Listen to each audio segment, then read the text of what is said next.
जिन दोस्तों ने मेरे इस्लामी चैनल को सब्सक्राइब नहीं किया उनसे गुजारिश है कि मेरे चैनल को सब्सक्राइब कर दें, बेल के आइकन के बटन को प्रेस करके ऑल पर सेलेक्ट कर दें, इससे मेरी हौसला अफजाई होगी। और मेरी वीडियो को लाइक और शेयर लाजमी कर दिया करें अपने दोस्तों और रिश्तेदारों से, आपके लिए सदका जारिया बनेगा। शुक्रिया। गुज़श्ता दिनों कोहाट के अंदर जो दीनी मदारस के तलबा के साथ हादसा पेश आया, उनकी कश्ती डूब गई और 44 तलबा शहीद हो चुके हैं, जिनकी लाशें कन्फर्म हो चुकी हैं, मिल चुकी हैं। कुछ तलबा अभी तक भी लापता हैं। अल्लाह रब्बुल इज़्ज़त उन तलबा की मग़फ़िरत फ़रमाए, उनको जन्नतुल फ़िरदौस के अंदर आला मकाम अता फ़रमाए।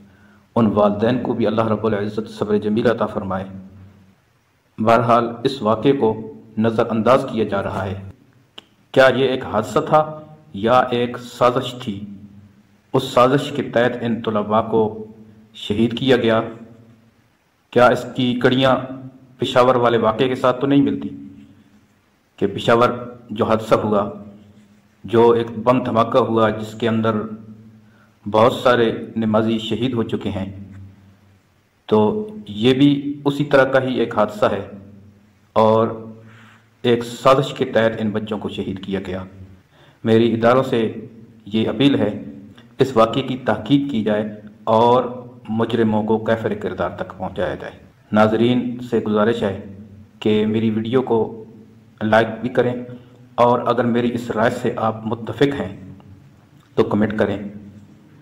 जज़ाकल्लाहु खैरा।